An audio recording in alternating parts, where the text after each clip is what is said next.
How are you doing, my fashionistas? You're most welcome to Yvonne Winfrey UG. So, thank you so much for returning.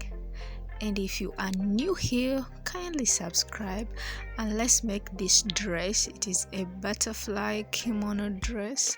So I have my pieces here. I have my back piece folded into two and I have my front piece also folded into two. So I'm working with the length of about 40 inches and the width. You just have to determine your center back, like from your center back to where you want your sleeve to stop, to where you want your kimono to stop. So I'm working with a piece of about 16 inches, but I'll be adding 1 inch for sewing allowance later. So this is 16 inches and that is my work piece. So from here you can just cut it out, but I'll be cutting it out later. So from that 16 inches I'm going down by 2 inches and that will be my shoulder slant, 2 inches. So I'm coming here at my neckline or neck region and I'm determining the neck width of 5 inches and I'm going down also by 5 inches still.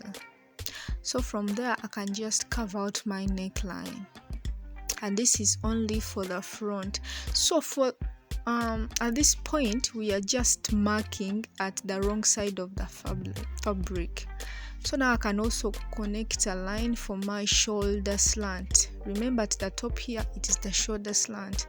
So don't forget to add your sewing or joining allowances. So again at the shoulder line at the top here I have to mark my shoulder to shoulder measurement divided by 2. So I'm marking about 8 inches here. And from that 8 inches as my shoulder to shoulder measurement divided by 2, I'm going down by about 9 inches and I'm marking my armhole line there, 9 inches. Remember at the top we'll be adding sewing allowance will be needed. So from the top still I'm marking my waistline, and from the waistline I'm going down by 8 inches and I mark my hip line just like that.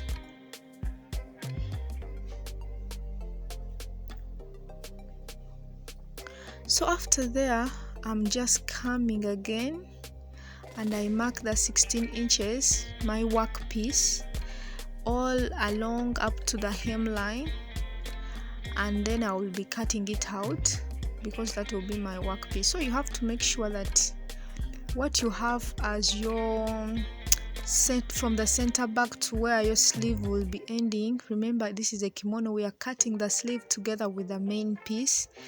That measurement is supposed to be larger than your hip measurement. So now I can just cut out my work piece.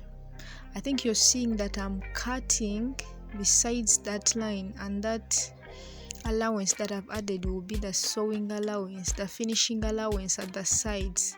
I can now cut off this shoulder slant. So from there I remove my front, I put it aside, then I work on at the back. So for the back I want to shape out my neckline.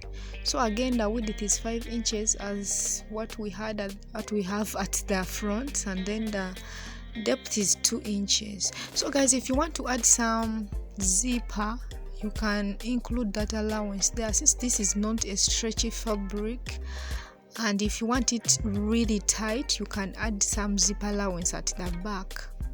So now I bring back my front and also cut out the neckline just like that. So this is a free piece, you can either make it free or fitted. So now bringing back my back piece or back fabric, I just align the front piece on top of the back. So now here I'm having the right sides on top, because for the next measurements we are going to be marking on top. So all those lines that I have to duplicate them onto the other side also, but I have to determine the midpoint of my workpiece now. So here I'm just marking some small marks for to show me where the midpoint of this entire fabric is, or the entire garment. So now from the top again, I'm marking my armhole line and then my bust line. So this bust line, I have to mark it still again onto the other side. From the top, I'm marking where my bust line will be. So to get your bust line, you just divide your bust measurement by 4, and whatever you get, that is your bust line. So again, from the top, I mark my waistline at around 17 inches, 16 and a half, 17 inches. Then I just count or add about 8 inches for the hip line. So I have my lines now. I can even label them: hip line, this is the waistline, this is the bust line, and this is the armhole line. You can label them, for just. So continuing, now I have to input all my measurements onto these lines.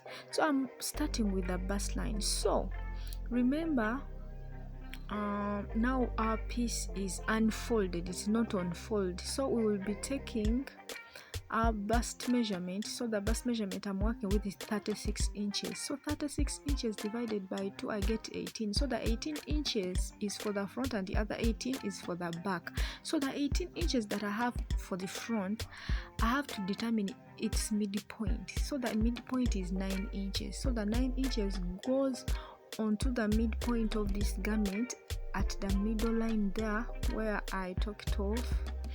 Then from that middle point, I will just mark 9 inches onto both sides of that middle line, or the midpoint of the garment.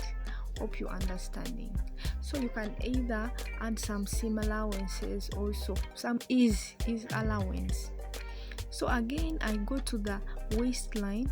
Waistline is about 32 inches divided by 2, I get 16. So one of the 16 will be for the back and the other 16 will be for the front. So for the 16 for the front, I divide it by 2, I get 8 inches. So I mark 8 inches onto this the other sides of that midpoint line.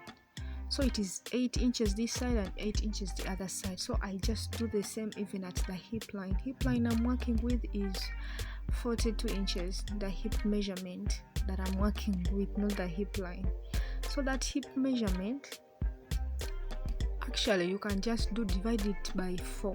Dividing it by 4, you get 10.5 inches. Divide 10.5 inches, you mark 10.5 inches on either side of that middle line that I talked of. So after there, I'll just whatever I have at the hip line is what I mark at the hem line. And after there, guys, I'll just be connecting my points. So get your rulers please and connect, and if you are good with your free hand, do so, but make sure at the hip line and at the waist you have to curve those curves very well. They are not supposed to be pointed, they are supposed to be curved very well. And after that, you can just go on and confirm your measurements, and if they are the correct measurements that you're supposed to work with, then voila, you are done. So I'll be sewing along this marked shape as you see there. So remember, my back is below and the top, so I'll be joining with the top stitch. I'll join the back and the front with the top stitch. So I've gone ahead and cut out a piece of fabric, a bias strip of fabric that I'll be using to finish up my neckline.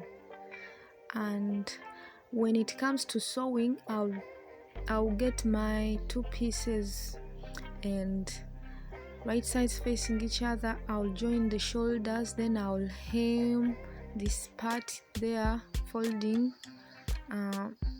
folding twice. Then after, I'll get my sides and I'll also fold twice and finish my sides, and I'll do this before joining the front and the back piece together.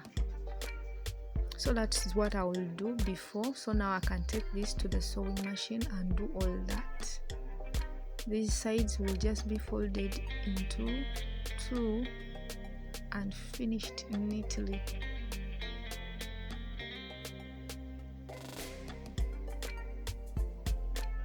So now I can take my pieces to the sewing machine. Remember, so now this is what I have after finishing the neckline. As you see, it is so neat. I just used the bar strip and that is the inside. Then I also joined at the shoulder there, as you see. I'll just finish that with serger. So, and my sides are also finished neatly, as you see there. I just double folded and then made a straight stitch. So now guys, after all that, I'm now aligning my garment well, and now I can just use my pins to pin both the front and the back pieces together so that I can join them by a top stitch onto those lines or that marked shape that I have. So remember, we just marked on top of the fabric onto the right side.